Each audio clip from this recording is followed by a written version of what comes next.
Iniciar en el mundo del emprendimiento es un mundo totalmente desconocido que te felicito que ya tomaste la decisión de iniciar tu propio negocio, pero también entiendo que hay retos que no sabes manejar en algunas ocasiones y es por eso que hoy quiero conversar un poco sobre qué es lo que necesitas saber en materia tributaria, en materia municipal, en materia de seguridad social, para cuando tu emprendimiento vaya creciendo, sepas cuáles son las obligaciones que debes de cumplir y así te evites futuros problemas.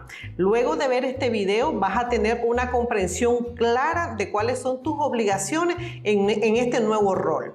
Pero me gustaría comenzar con la frase de los impuestos, impuestos son. Cuando inicias un negocio, una idea que ya la estás concretizando, vas a vender tus servicios profesionales como médico, como ingeniero, como publicista, independientemente del servicio que sea o la actividad que vayas a realizar, si vas a vender ropa o computadoras, teléfono, etcétera, cualquiera sea la actividad, debes de conocer de que es necesario tener una comprensión clara que debes de llevar registros y controles de tus transacciones. Yo sé que hay varios retos en la parte comercial para poder vender tus productos, en la parte publicitaria, de hecho, para vender tus servicios, para que se den a conocer. Pero aparte de eso, es importante que tengas especial cuidado sobre cómo inicias con tus controles. Conozco casos de emprendedores que iniciaron haciendo muchos esfuerzos y cuando llegaron a determinada etapa de maduración de sus empresas, las bases en las que se habían construido eran muy frágiles, eran muy débiles y no pueden soportar esas revisiones de las autoridades tributarias posteriormente. Y es lo que te quiero evitar en esta sesión. Primero quiero que comprendamos que los impuestos, impuestos son. ¿Y por qué uso esta frase? A nadie le gusta ver con agrado el pago de impuestos. No nos gusta por naturaleza. Sin embargo, es una de las obligaciones que vas a adquirir una vez que te registres ante la administración tributaria para poder formalizar tu negocio o tu emprendimiento. Si te gusta este formato, déjame un like y así haré nuevos videos para fortalecer tu sistema de control interno. Y si no te gustó, dale 2 veces al botón de dislike. Estar claro de que una u otra manera vas a tener que pagar impuestos. Recordamos la vieja frase que dice, solo hay 2 cosas seguras en la vida: la muerte y pagar impuestos. Porque de una u otra manera vas a pagar. Si vas a realizar transacciones con otras personas, si vas a adquirir la compra de bienes o la contratación de servicios, inevitablemente van a haber situaciones o presupuestos que la ley ya consideró como hechos generadores de impuestos.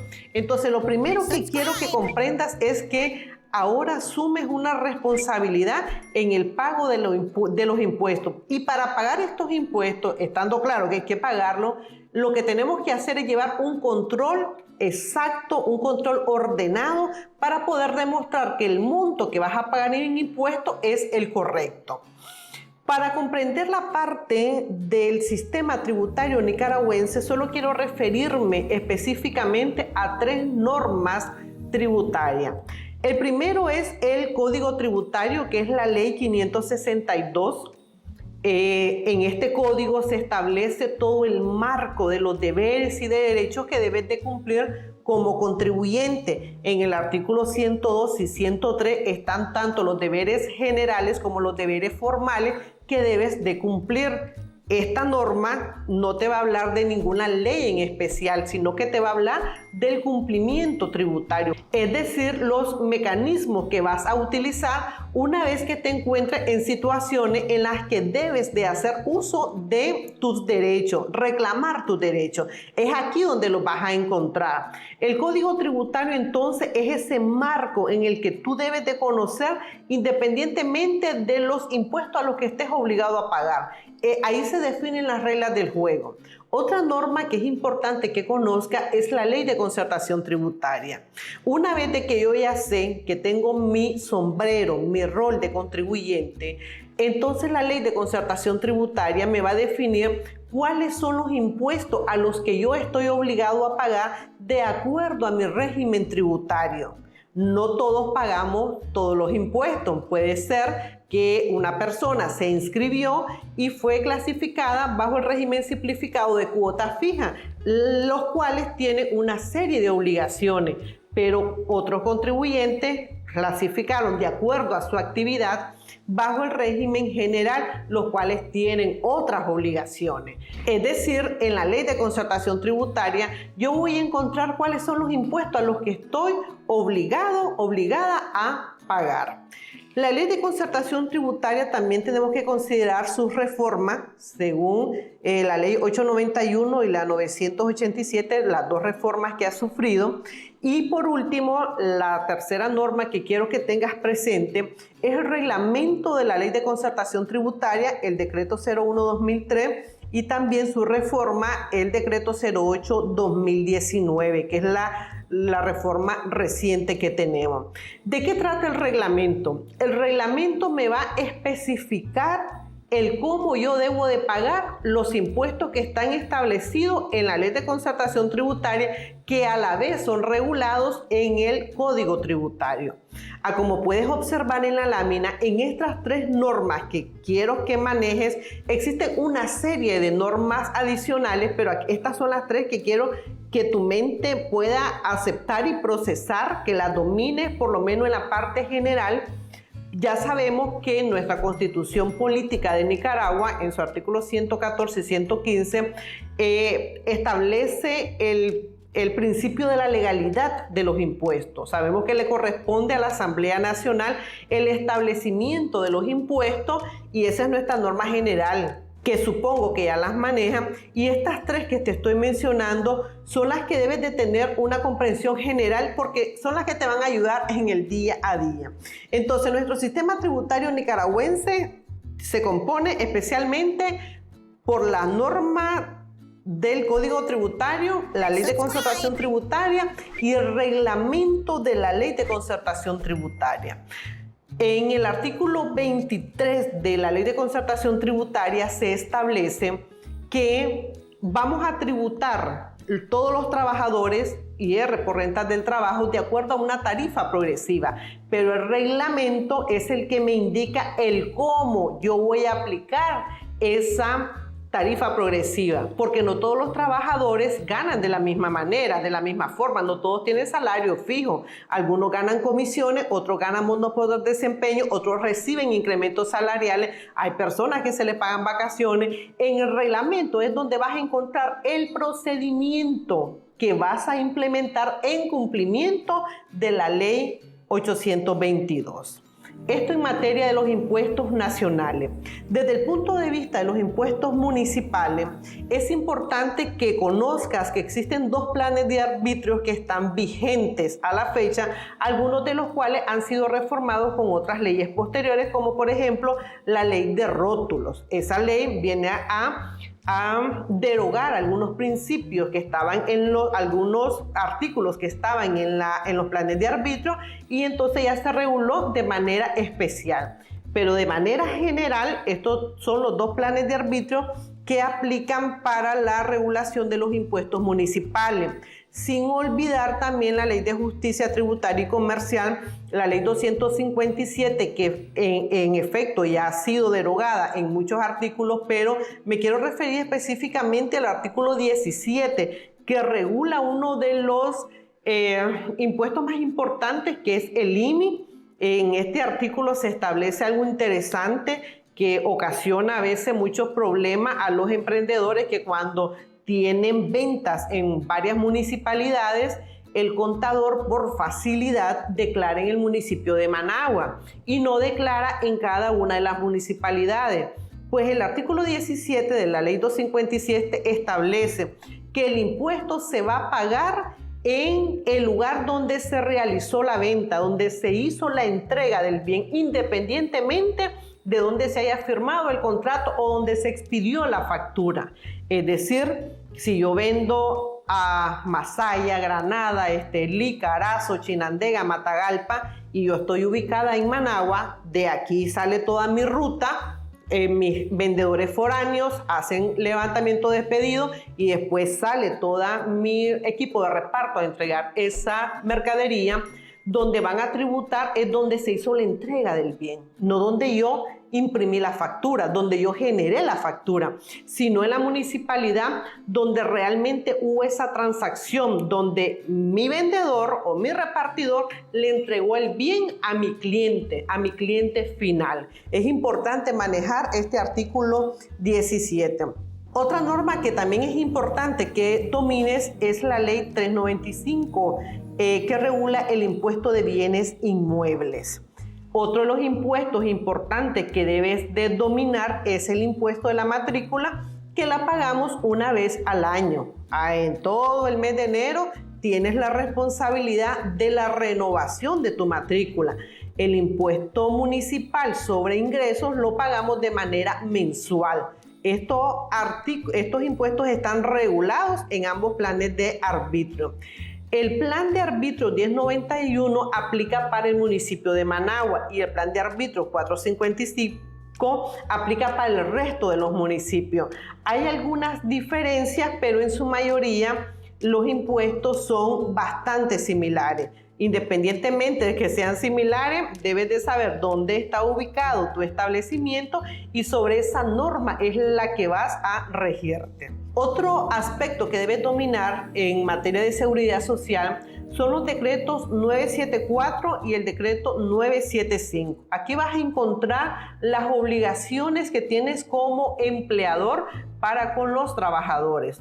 Lo que debes de tributar en el sentido de los aportes que estás obligados a pagar, y me estoy refiriendo específicamente al aporte patronal. Según la última reforma ocurrida, o sea, aprobada, aquellas empresas que tengan de 50 trabajadores a menos van a aportar el 21.5% y aquellas que tengan un mayor número a 50 trabajadores van a aportar el 22%. Y a los trabajadores se les va a aplicar una retención o una deducción del 7% de su cuota laboral. Como emprendedor, como empresario que estás iniciando, debes de aplicar esta deducción y enterarla al Instituto de Seguridad Social, el cual se hace de manera mensual. Es importante que cuando estés iniciando o cuando tu empresa, si ya has iniciado y tiene 1 o 2 añitos de vida de tu negocio, que apliques revisiones periódicas para evaluar el cumplimiento de tus obligaciones tributarias. Existen 3 tipos de revisiones o 3 tipos de metodologías que puedes utilizar. Me estoy refiriendo a la auditoría fiscal, es esa visita que no es agradable para algunos contribuyentes porque no están preparados para poder suministrar la información que se requiere. Y esa auditoría lo que pretende es validar, confirmar el cumplimiento de tus obligaciones tributarias, de los impuestos nacionales, de los impuestos municipales. En seguridad social puede ser sujeto de una revisión de parte del Ministerio del Trabajo, y tú debes de estar preparado. Aquí el objetivo es que se va a determinar si cumpliste o no con las obligaciones, y si no cumpliste se va a establecer una sanción, porque estas entidades lo que quieren es validar que hayas cumplido, y si no, pues que se cumpla el impuesto que se debe de pagar. Existe otra revisión que tiene que ver con revisiones externas. Existe una metodología que es la contratación de servicios anuales o semestrales. El emprendedor, el empresario dice: yo necesito que, independientemente de que yo llevo la contabilidad, requiero que se revise esa información porque yo quiero tener la tranquilidad y la seguridad que estoy cumpliendo bien. Soy Marlene del futuro y te vengo a decir a que te suscribas a este canal ahora mismo. La diferencia de esta revisión comparada a la revisión fiscal es que estas revisiones aportan algunas recomendaciones, identifican algunas áreas de mejora, se las brindan al emprendedor, al empresario, para que pueda mejorar sus controles. En la otra revisión no hay una retroalimentación. En esta sí, porque el profesional independiente lo que quiere es ayudarle al contribuyente, o sea, al emprendedor, al empresario, a que cumpla con sus obligaciones, porque no es el objetivo de que esté pagando multas ni sanciones, ni que esté pagando impuestos innecesarios, sino que se le da una asesoría. Y la tercera modalidad que algunos adoptan es tener una auditoría interna que abarque de alguna manera este aspecto tributario de cumplimiento con las entidades fiscalizadoras. Aquí la problemática es que se pierde un poco la independencia del profesional que está revisando el cumplimiento, porque de alguna manera justifica algunas acciones de la empresa y se pierde esa independencia que puede traer un revisor externo o de parte de las autoridades fiscalizadoras. Estos son los tres mecanismos de revisiones periódicas.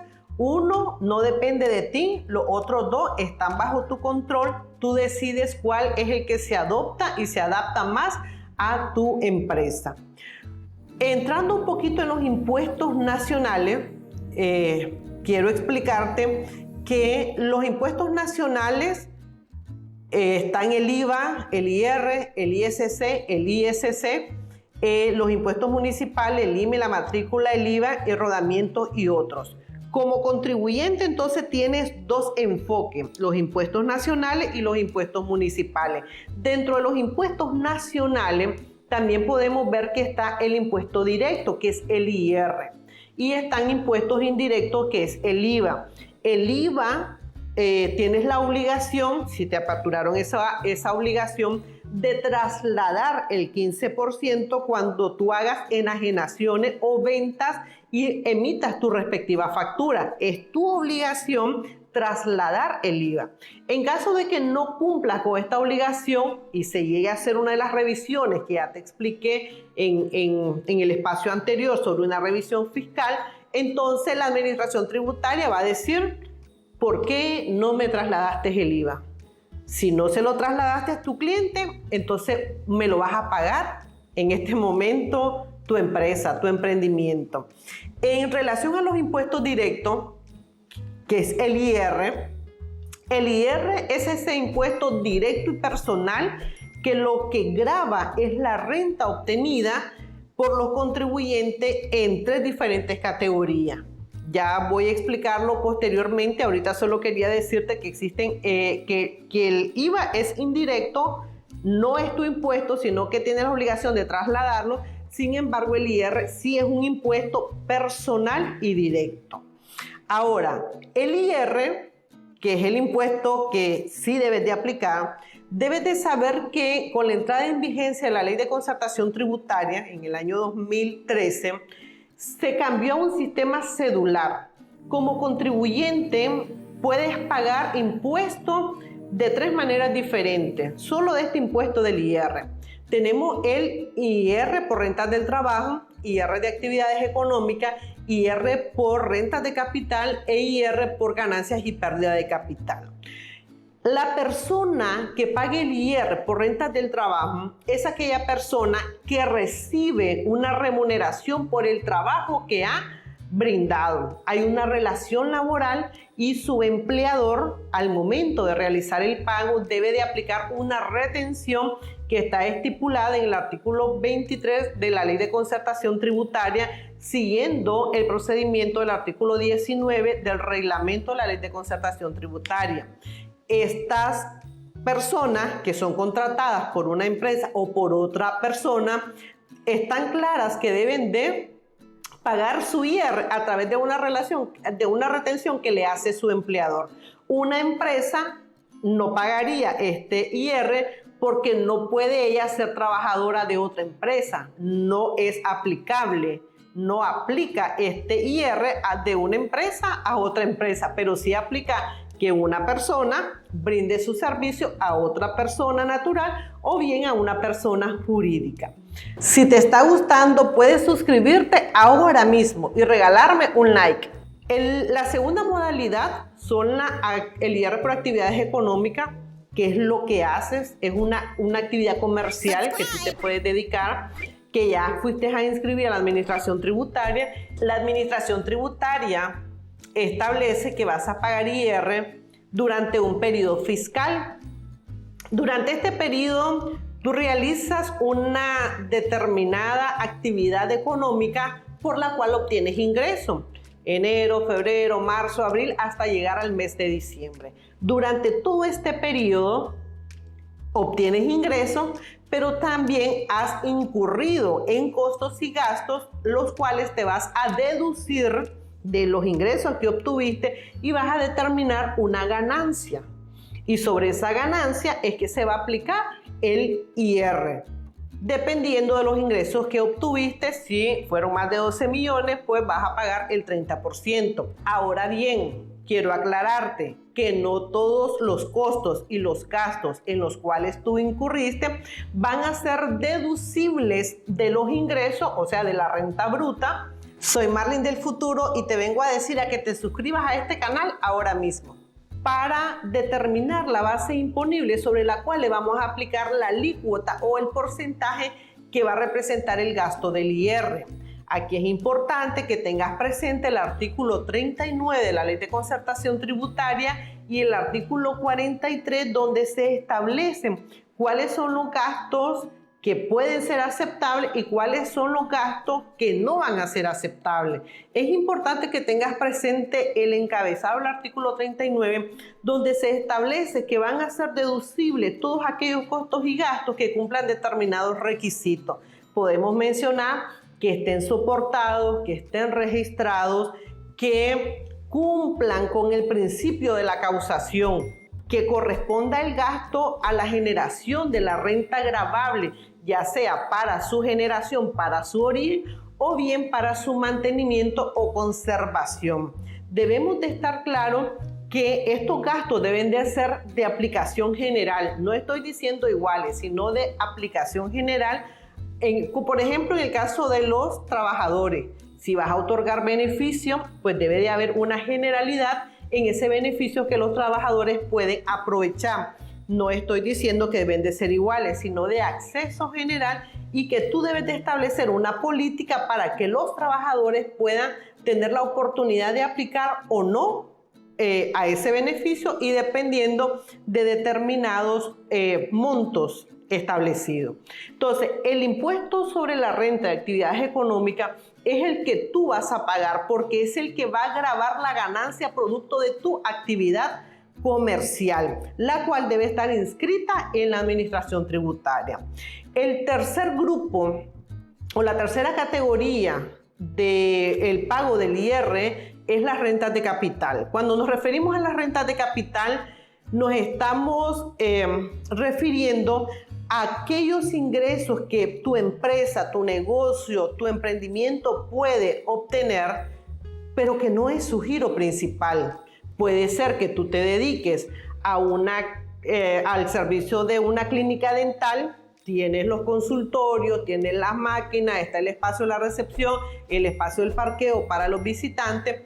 Sin embargo, puedes que tenga un espacio no utilizado y otro amigo empresario puede solicitarte que le arriendes ese espacio para guardar cierta mercadería. En esa situación estarías obteniendo una ganancia de capital porque estás explotando un bien que ya es tuyo, que no te dedicas al arrendamiento de edificios ni de propiedades, pero que lo estás aprovechando y sobre eso vas a tributar. La manera de tributar, tanto de rentas de trabajo, rentas de actividades económicas, rentas de capital, son distintas. En las diferentes categorías debemos de estar claros que cada una va a tributar de manera diferente. En este tercer grupo también tenemos las rentas que son grabadas cuando hay una ganancia de capital. Cuando yo tengo un bien y yo me desprendo de ese bien por esa ganancia, entonces el IR me va a alcanzar el impuesto y yo debo de tributar. Esto de manera general. Hablando un poco más del IR y de la manera de cómo lo pagamos a la administración tributaria, una de las formas en la que nosotros vamos abonando a ese impuesto es el régimen de retenciones. El régimen de retenciones es esa modalidad, ese mecanismo que utiliza la administración tributaria para obtener el impuesto a través de nosotros como contribuyentes cuando realizamos transacciones comerciales. Cuando yo adquiero un bien, yo voy a comprar una computadora, entonces la ley me dice, vas a aplicar el 2% por la compra de bienes cuando se lo hagas a una empresa jurídica, a una empresa natural que se dedica a eso, vas a aplicar el 2% al subtotal cuando sea una adquisición. Debe de cumplir los requisitos legales, el documento en la cual estoy yo adquiriendo el bien. Entonces, bajo ese sistema, yo como contribuyente que voy a adquirir ese bien, aplico la retención, le pago menos a mi proveedor, le aplico una retención, le entrego una constancia que es su documento que evidencia que él ya pagó el impuesto. Y yo, ¿qué es lo que haré? Voy a archivar, voy a custodiar todas esas retenciones y al inicio del siguiente mes yo le voy a declarar, a enterar a la administración tributaria las retenciones que yo apliqué y que ahora se las estoy pagando. Ese es un mecanismo de régimen de retenciones. Igual aplica cuando yo tengo contratado a mi personal que superan el techo de los 100,000 córdobas anuales y que por lo tanto yo estoy obligada a aplicarle una retención. Aplico la retención a mis trabajadores en su pago, en su cheque, en su transferencia. Ese monto va a restarse y lo que yo hago es igual, custodiarlo y posteriormente enterarlo a la administración tributaria.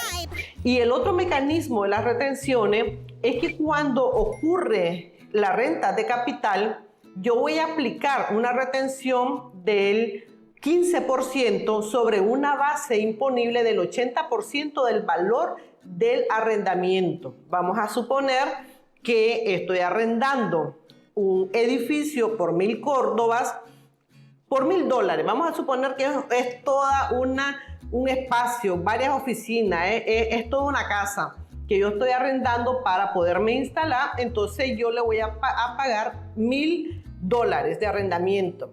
La ley me dice, te permito una deducción del 20%, o sea que sobre el 80% voy a aplicar una alícuota del 15%, que sería equivalente a $120. Entonces yo le voy a pagar a mi arrendador 880 córdobas. ¿Por qué? Porque 120 yo ya se lo deduje y lo voy a enterar a la administración tributaria.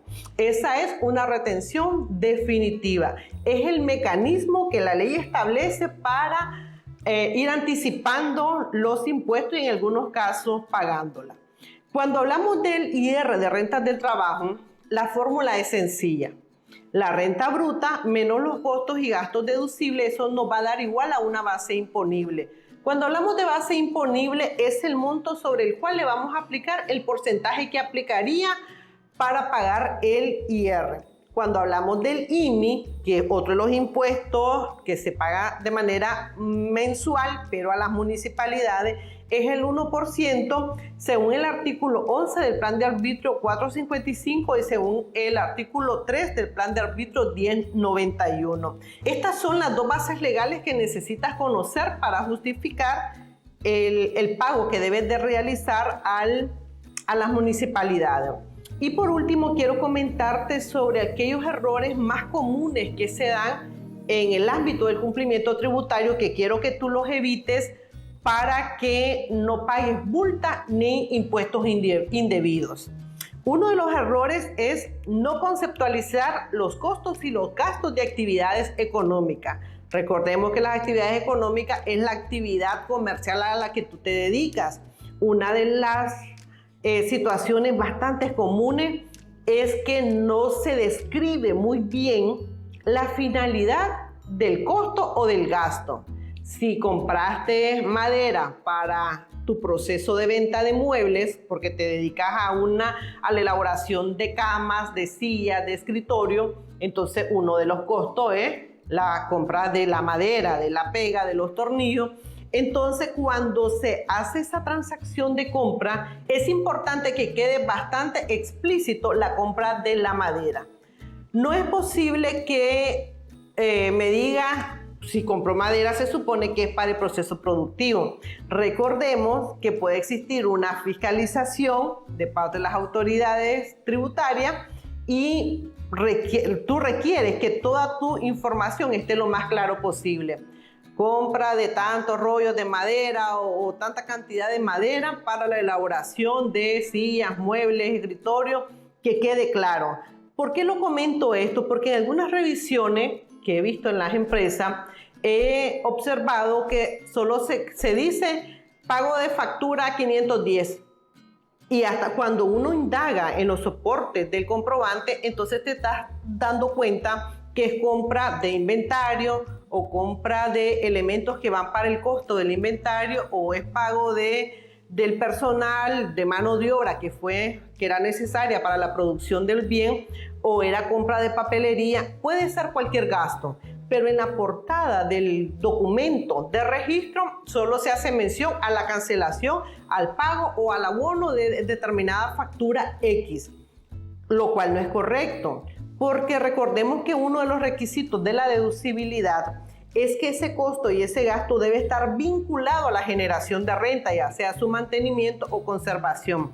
Si tus documentos contables que no hablan por sí solos, pues algunos fiscalizadores podrían no considerarlo como parte de tus costos y gastos deducibles, ocasionándote que pagues más impuestos. Otro de los errores que en muchas ocasiones cometen los contables o bien los dueños de negocio que llevan su propia contabilidad no es segregar sus ingresos.